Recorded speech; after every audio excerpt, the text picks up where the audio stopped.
of mass m given impulse such that velocity of particle change from v1 to v2 impulse is equal to m द्रव्यमान के एक कण को इस प्रकार से आवेग दिया जाता है कि कण का वेग v1 से v2 में बदल जाता है, तो आवेग कब किसके बराबर होगा? देखिए, आवेग इम्पल्स इक्वल टू होता है impulse equal to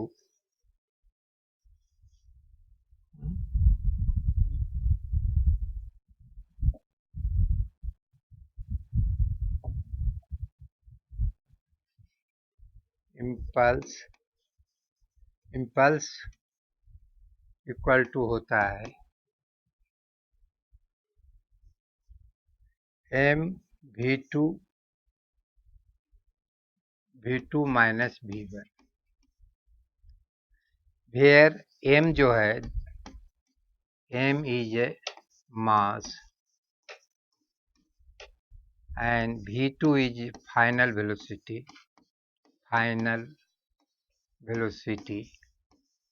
and v1 is initial velocity.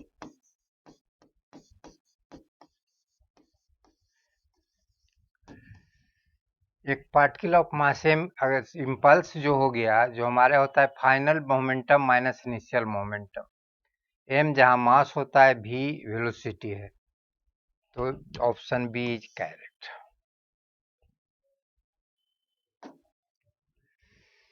So the correct statement. A body can be accelerated by friction. संभव है. There can be zero friction. संभव नहीं. Kinetic friction is greater than rolling friction. Friction force, area of contact between the two forces are proportional.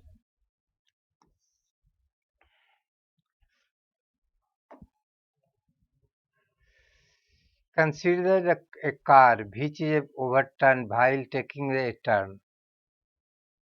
Taking a turn. Select the optional.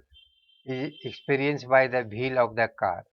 First, both inner as well as outer wheel are leave the ground. First, inner wheel are leave the ground. Inner wheel ही जमीन को छोड़ेगा, तब over turn करता है. Turning पर कोई गाड़ी जा रही है, तो इसके जो क्या होगा, ओवर टर्न का मतलब है कि इनर जो व्हील है जो लीव करेगा पहले.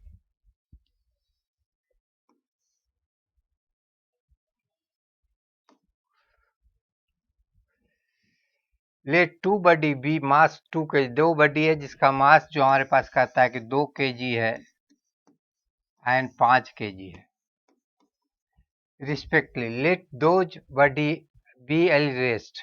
इनिशियल वेलोसिटी दोनों का 0 है. u1 भी 0, u2 भी 0 है. Same force act on them.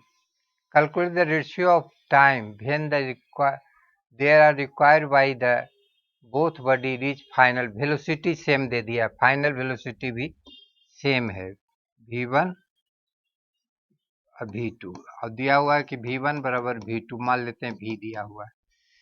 तो हमारे पास देखिए फोर्स इक्वल टू होता है m by A.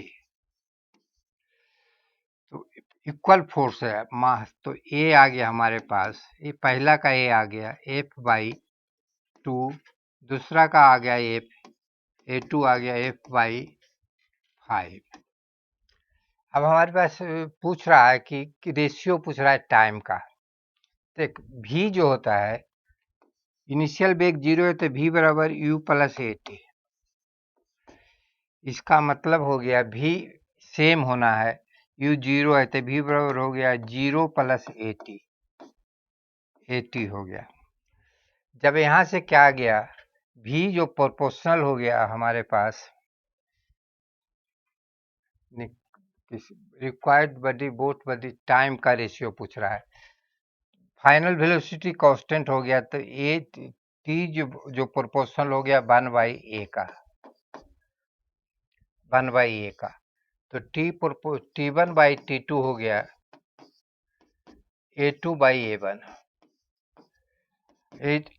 A2 by A1. ये F जो हमको A2 हो गया F बाई 5 kg, आई हो गया F by 2 kg.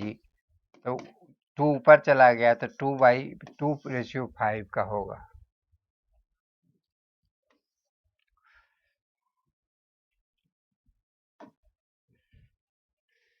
What is the force acting on the particle if the motion of the particle given by,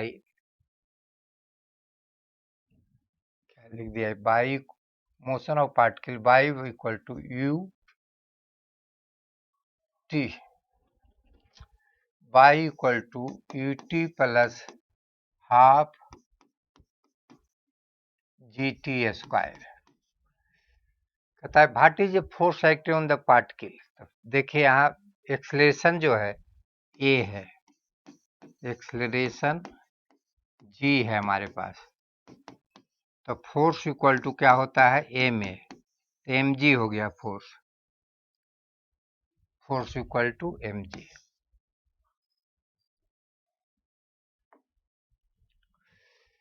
consider two body of masses A and B such that two body connected by a massless spring। दो body का है जो massless spring से हम connect कर दिए। इसका body A है, body B, massless body are connected massless spring, body B है। Force F is acting on body B, body B पर एफ फोर्स लगा दिए। देखिए what will be the acceleration, दोनों पिंड एक द्रव्यमान रहित स्प्रिंग द्वारा उपयोग करके जोड़ दिया, साथ ही बल ए पिन बी पर कार्य करता है। ए का त्वरण ए है तो बी का त्वरण क्या होगा। स्प्रिंग लगाने से क्या होगा, दोनों का एक्सेलरेशन बराबर होगा, क्योंकि इनिशियली एक्सेलरेशन अलग होगा लेकिन कुछ देर के बाद ये स्प्रिंग का लंबाई फिक्स हो जाएगा, उसके बाद एक्सेलरेशन यही हो जाएगा। इसका एक्सेलरेशन ए है तो इसका भी एक्सेलरेशन होगा। इनिशियली दोनों का एक्सेलरेशन अंतर होगा क्योंकि इनिशियली स्प्रिंग में एक्सटेंशन होगा। तो इसमें कब पूछा है तो नहीं दिया, F acting on the body be what will the acceleration of it.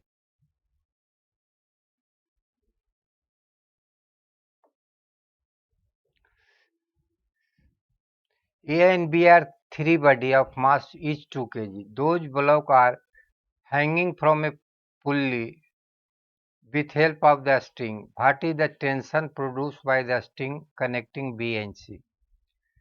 देखिए हमारे पास बॉडी A है, फिगर नहीं दिया बनेगा कैसे कर, B बॉडी है,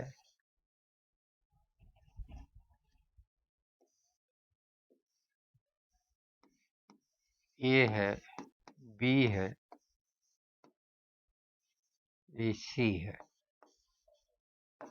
तो इसमें टेंशन पूछ रहा है बिटवीन 2 and 3, तो इस पर जो केवल टेंशन होगा इसका मास mg केवल लगेगा, नहीं इस पर bc पर, तो इस पर bc के में टेंशन bc में जो हो जाएगा 2g, तो 2 into 9.8 equal to 19.6 newton.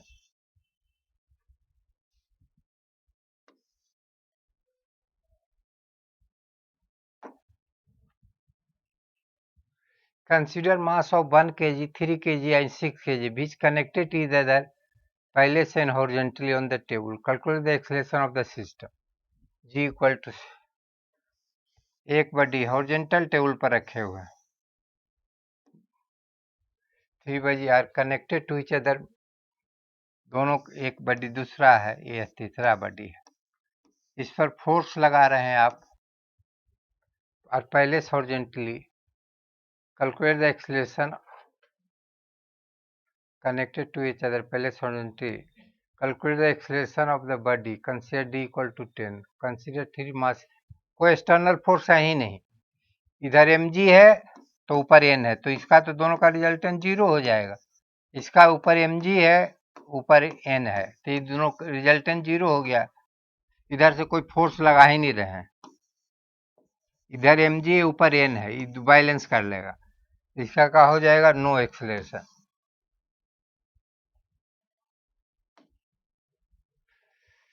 Consider A man standing on the spring balance such that reading of the spring balance is 60 kg. If man jump out of the spring balance, what will be the final reading of the spring balance? Jump करेगा तो increase कर जाएगा.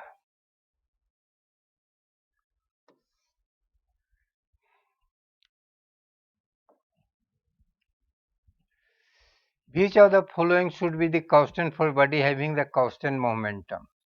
Momentum constant है, इसका मतलब उसका acceleration भी zero होगा, फोर्स भी जीरो होगा. निम्नलिखित में कौन सा स्थिर होगा? मोमेंट ऑल आर एबव, सब है इसमें. जब वेलोसिटी कांस्टेंट होगा तो फोर्स भी कांस्टेंट होगा, एक्सेलरेशन भी कांस्टेंट.